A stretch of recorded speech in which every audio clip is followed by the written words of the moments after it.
When my mom said, "You're too dramatic, it's just your sister's wedding," I reminded her I'd just buried my husband. She told me grief wasn't an excuse, so I gave her one hell of a reason to regret it. I'm Hannah, 32 years old, female. Last month, I buried my husband, Aaron. He was 35. We'd been together since college, half my life, basically. And then one wet, gray Tuesday morning, a driver ran a red light and that was it. He was gone.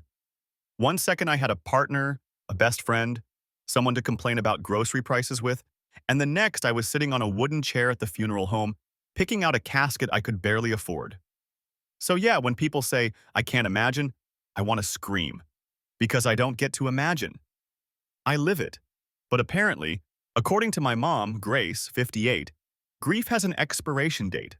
Or at least, it does when it interferes with her vision of a perfect family event, my younger sister's wedding. My sister, Lily, 29, is the golden child. She always has been. She's got this polished, Instagram-ready life, complete with a fiancé who owns a tech startup, a white dress that costs more than my car, and a smug smile like she's been chosen for a higher purpose. I used to think we were close. As kids, she'd crawl into my bed during thunderstorms. I helped her with homework, painted her nails before dances, even covered for her when she snuck out. But somewhere along the way, she became untouchable, and my role became the one who applauded quietly from the sidelines. Still, I wanted to show up for her wedding. Despite everything, despite dragging myself out of bed most mornings feeling like my chest had been cracked open, I wanted to be there. Aaron would have told me to go. But when I told my mom I wasn't sure if I could handle all the noise and the smiling and the "you'll find love again" platitudes, just weeks after burying my husband, she snapped, "You're too dramatic, it's just your sister's wedding." I swear, I thought I misheard her. But no. She was looking right at me, arms folded, her voice sharp with irritation, not sympathy. "I just buried my husband," I reminded her, my voice cracking. Like maybe saying it out loud again would make her remember I'm not being difficult, I'm being destroyed. She rolled her eyes. "Grief isn't an excuse, Hannah. Life doesn't stop just because you want it to." And that's when something inside me shifted. Something ugly and hot. Because in that moment I realized my mom didn't see my grief as sacred or even real. She saw it as an inconvenience. A messy blotch on the glossy family portrait she wanted to hang on the wall. And if grief wasn't enough of an excuse for her, then fine. I'd give her one hell of a reason to regret ever saying those words. The thing about my mom, Grace, is she's always been the type to treat emotions like clutter, something to sweep into the closet before company arrives. She hates mess, hates discomfort, and most of all, hates anything that takes attention away from Lily. When Aaron died, I thought, naively, that maybe it would be different this time. That she'd show up for me. Hold me. Tell me it was okay to not be okay. Instead, she sent a sympathy card with a Bible verse and a note at the bottom. "Stay strong, Lily's bridal shower is next month." Like grief was just another item on her calendar I needed to get over before the dress fittings. Aaron would have laughed at the absurdity of it, though. He was always good at laughing things off. At family dinners, he'd squeeze my hand under the table when Grace started her passive-aggressive digs about my job not being a real career. When Lily bragged about her fiancé's latest tech deal, Aaron would lean close and whisper some sarcastic joke that made me snort wine through my nose. He had a way of making me feel like I wasn't just a spectator in my own family. Now he was gone, and I had to sit there listening to Grace plan Lily's wedding like it was the royal coronation. I was drowning, and they were worried about flower arrangements. The real gut punch came a week after the funeral. I was sitting on my couch in sweats, surrounded by unopened sympathy cards, when Lily called. "Hey, so, Mom said you're being kind of difficult about the wedding." I almost laughed. Difficult? I hadn't asked for anything except space to breathe. "Lily, I just buried my husband," I said softly. There was this long pause, then her voice, sugar-sweet but laced with steel. "I know, but this is the biggest day of my life. I need you to be supportive. Don't make it about you." I sat there in silence, gripping the phone so tight my knuckles went white. She'd said it like she was asking me not to wear white to the ceremony, not demanding I crawl out of a crater of grief just to smile in the background of her photos. When I didn't respond right away, she added, "Mom's right. You can't use grief as an excuse forever. Aaron wouldn't want you ruining things." That was the dagger, using his name like a weapon, like she had any right to speak for him. That night, I sat in Aaron's old hoodie, rocking back and forth on the floor like some cliché widow in a movie. Except it wasn't dramatic. It was survival. My chest physically hurt. My breath caught in my throat. I kept thinking, if grief isn't enough for them, what is? And then I realized my mother and sister weren't going to let me fade quietly into the background. No, they wanted me silent, presentable, and smiling for their perfect family photos. But I'd been silent my whole life. This time, I wasn't going to disappear. Don't forget to subscribe. Grief is weird. One minute I'd be sobbing into Aaron's old t-shirt. The next I'd feel this cold, sharp kind of anger that almost gave me energy. Like a pilot light sparking inside my chest. That anger got hotter every time I answered the phone. Grace had turned into a full-blown wedding general. She called me daily, not to check on me, but to bark orders. Hannah, you'll need to get fitted for your bridesmaid dress by Thursday. Lily wants them all altered in time for the photo shoot, eh? Don't forget to book your hair appointment. You don't want to look like a mess in the pictures. And my favorite, try to smile, honey. Nobody wants a gloomy face at a wedding. Nobody. That word stuck like a knife. My grief wasn't just inconvenient. It was unwelcome. One day I snapped. Mom, my husband is dead. I don't give a damn about a dress. Her voice went icy. You think you're the only person who's ever lost someone? Life goes on, Hannah. Don't make this harder than it needs to be. Click. She hung up on me. Later that week, I dragged myself to a family dinner. Big mistake. Grace had invited Lily, her fiancé Mark, and his parents. The whole evening was like watching a play where I didn't know my lines. Lily beamed, Mark bragged about his disruptive startup, and Grace cooed like the proud matriarch. Then Grace, in that voice she uses when she wants to sound oh so concerned, turned the spotlight on me. Hannah, how are you doing? You look a little pale. The table went quiet, all eyes on me. My throat closed up. For once, I told the truth. I'm not okay, I said, my voice trembling. I miss Aaron so much I can't breathe sometimes. Mark's mom shifted uncomfortably. Lily reached across the table, her manicured hand brushing mine, and said in this saccharine tone, We all miss Aaron, but you can't drown forever. You'll drag us down too. The anger rose so fast it scared me. Us? As if my pain was contagious. As if my existence was a threat to their party. I excused myself, went into the bathroom, and locked the door. My reflection stared back at me. Red eyes, mascara smudged, lips trembling. I almost didn't recognize myself. That's when I noticed the framed photo on the counter. Lily and Mark, smiling with champagne glasses raised, their engagement photo. And taped to the mirror, Grace's neat handwriting on a sticky note. Perfect family, perfect day. Something in me snapped. I tore the photo off the frame, crumpled it in my fist, and shoved it into my purse. A trophy, a reminder. Walking out of that bathroom, I knew one thing. If they wanted me to be quiet and small, they picked the wrong woman.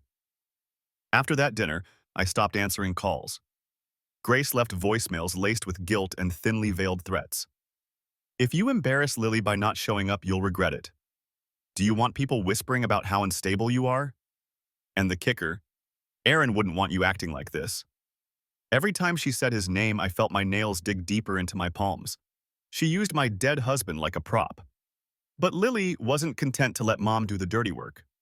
She showed up at my apartment one Saturday morning, unannounced, all glowing skin and wedding planner energy. She didn't even knock. She used the spare key I'd given her years ago, back when I thought sisters trusted each other. Hannah, she chirped, stepping over piles of unopened mail like she was entering a boutique. I brought your dress. You've been avoiding us, so I thought I'd help you out. I stared at her, speechless. She draped the pale lavender gown over my couch, right where Aaron used to fall asleep watching late-night reruns with me. Don't you love it? She pressed.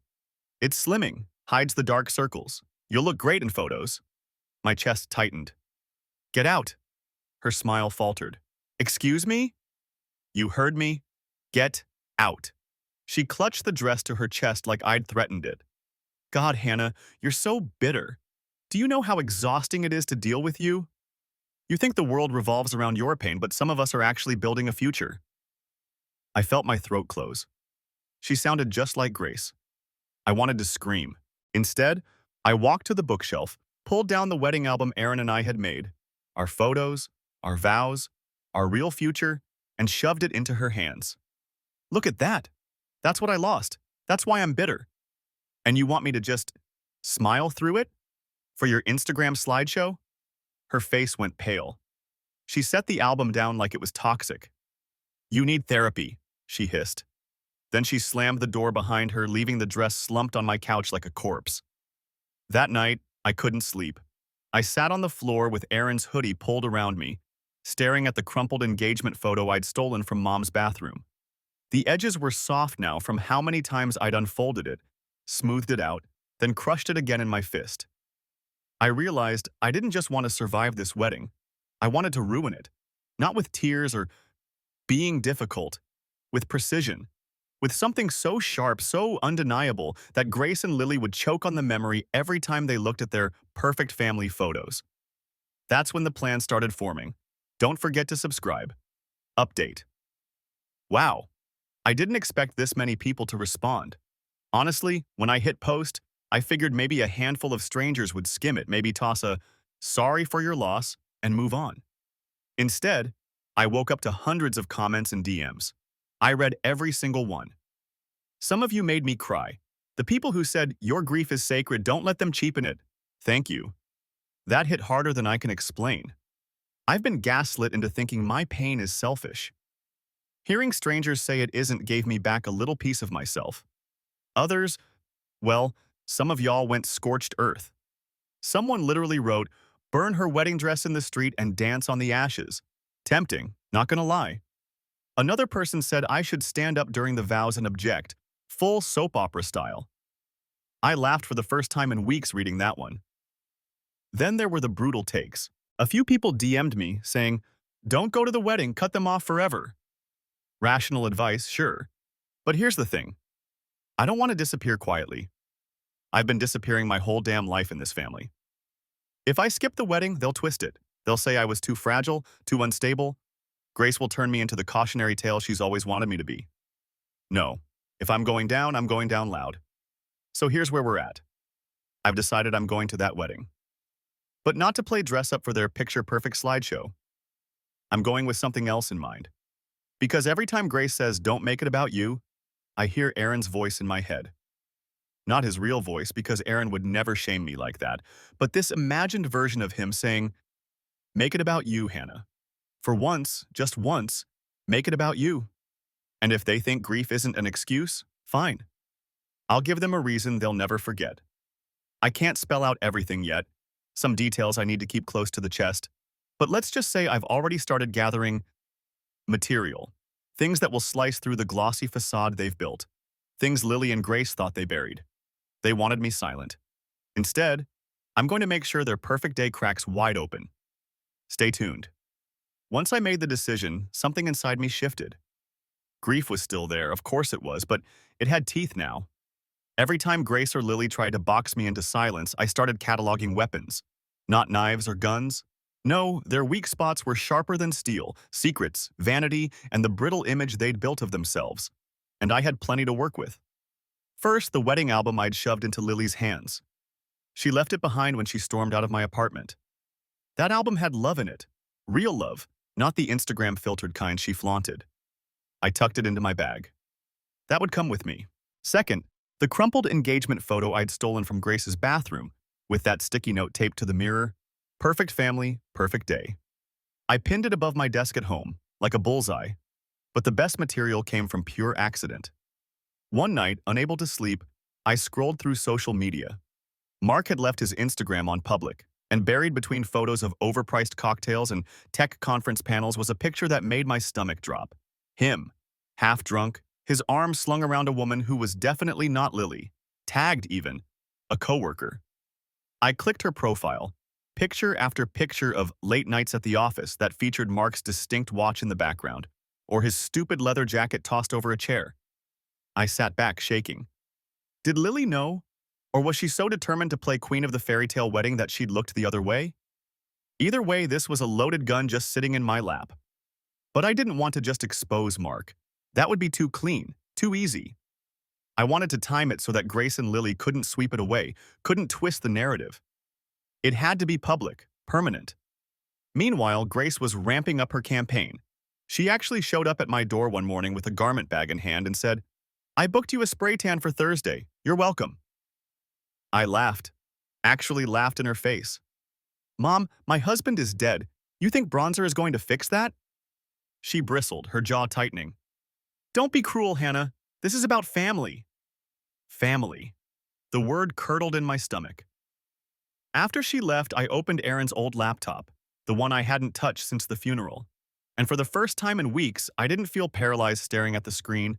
I started drafting something. Not a speech, not exactly. More like an obituary for their perfect image. Something that would cut right through the music, the flowers, the champagne toasts. They wanted me quiet. Instead, I was going to stand up in front of every single person they cared about and speak louder than I ever had in my life. And if Mark's side chick happened to make an appearance in the middle of it, all the better. The morning of the wedding, I woke up with an eerie kind of calm. Like the storm had already passed inside me, and all that was left was lightning waiting to strike. I slipped into the lavender bridesmaid dress Lily had forced on me, but I wore Erin's wedding band on a chain around my neck. A reminder. Not of loss, but of what love is supposed to look like. The venue was straight out of a magazine. White roses draped over an archway, crystal chandeliers twinkling inside, guests already sipping champagne in perfectly coordinated outfits. Grace buzzed around like a queen bee, her smile tight as wire, whispering last-minute instructions to the wedding planner. When she saw me, her eyes scanned me up and down. "At least you look decent," she muttered. I smiled back, all teeth. "Wait until you see what else I brought." She frowned but got pulled away before she could ask. During the ceremony, I stood stiffly at the front, clutching my bouquet like it might explode.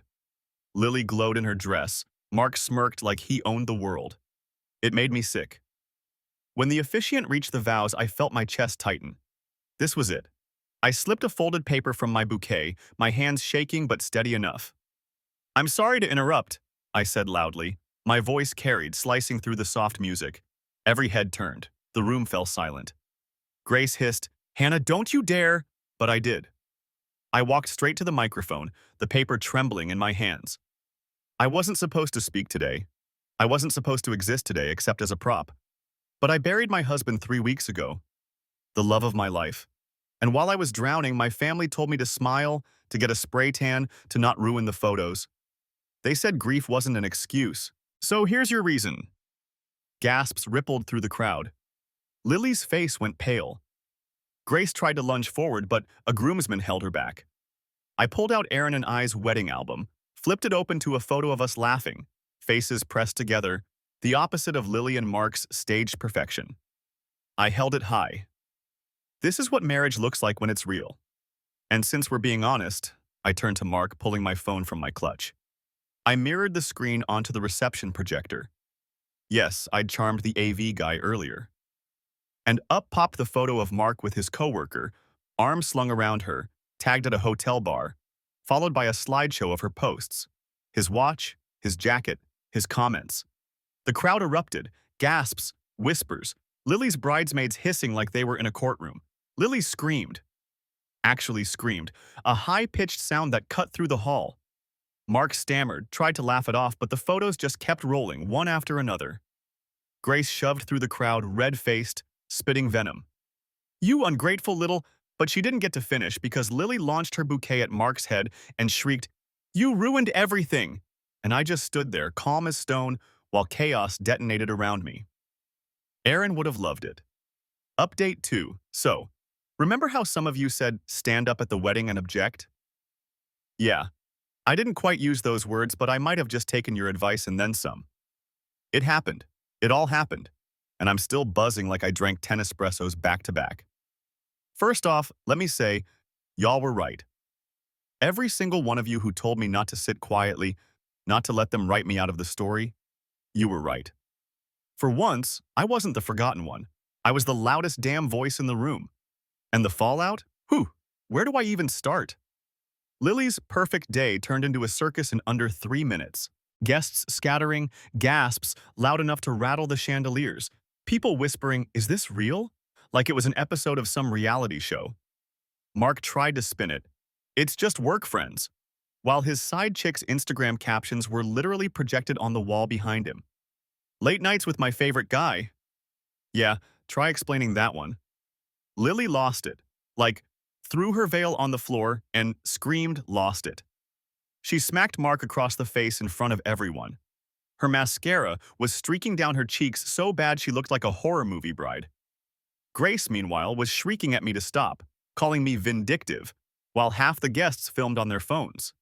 If any of you see it go viral on TikTok, let me know. I kind of want the popcorn version of it. And me?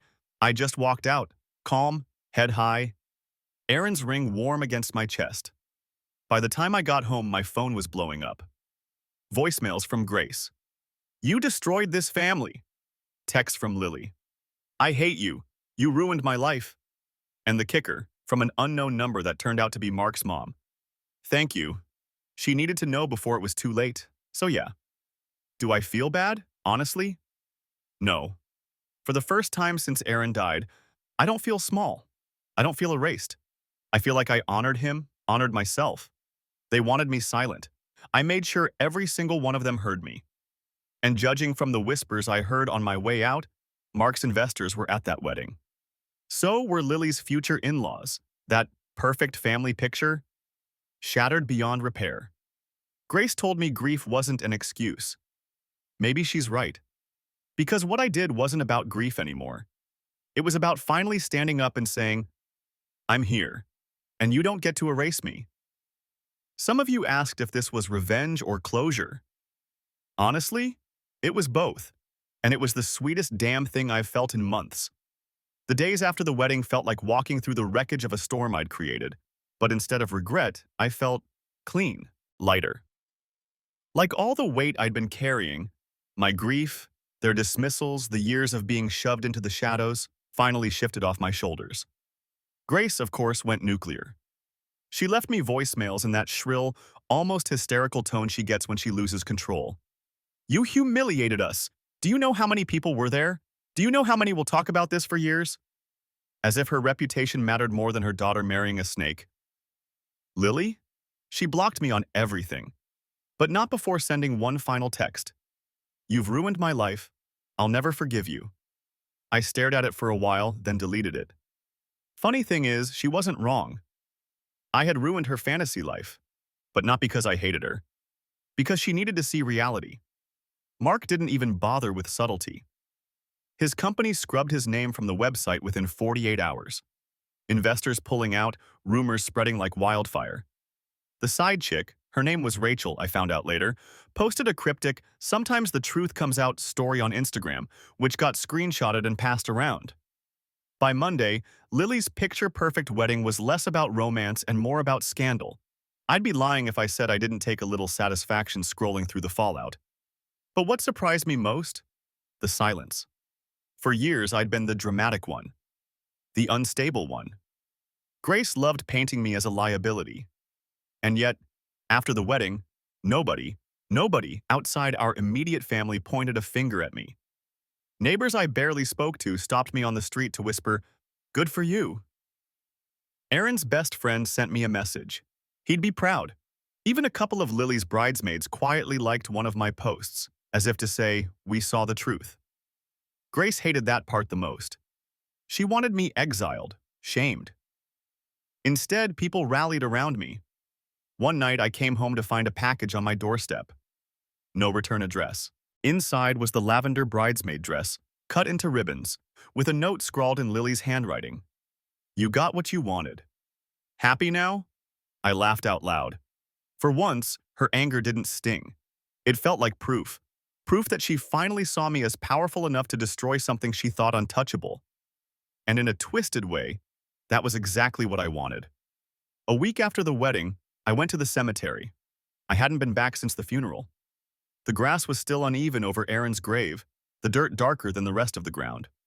I sat cross-legged in my lavender dress. Yes, the shredded one. I'd stitched the ribbons together into a kind of shawl, jagged and messy. It felt fitting. I laid our wedding album beside me. "I did it," I whispered. I didn't let them erase me. The air was cool, and for the first time since Aaron died, I felt like I could breathe without the weight crushing my chest. Grace still hadn't spoken to me. She sent one email. "You're dead to me until you apologize." I deleted it without opening. Funny how grief made me desperate for her approval at first, but revenge made me realize I didn't need it. Lily's world unraveled fast. She tried to salvage the wedding photos, editing me out of the group shots. But the internet is fast, and screenshots of Mark's cheating were everywhere. Her Instagram, once a shrine to perfection, turned into a battlefield of comments. Hashtag run Lily run. Hashtag dodged a bullet. Strangers turned her humiliation into hashtags, and while I don't condone internet cruelty, I can't say I lost sleep over it. As for Mark, gone. Vanished from socials, scrubbed from company sites. Rumor has it he moved to another city. Last I heard, Rachel dumped him too. Guess being exposed at the altar isn't a great foundation for romance. And me? For the first time in my life, I stopped waiting for Grace and Lily to see me, to validate me, to love me on their terms. I stopped shrinking to fit their picture. Because when Grace told me grief wasn't an excuse, she was right, just not in the way she meant. Grief wasn't my excuse. It was my awakening. Standing there in front of their perfect family, I had finally made them see me. Loud, undeniable, unforgettable. Aaron would have laughed his ass off. I could almost hear him whispering, "You really gave them a reason, huh?" I kissed my fingers, pressed them to his name on the stone, and walked away. Not erased, not silent. Finally free.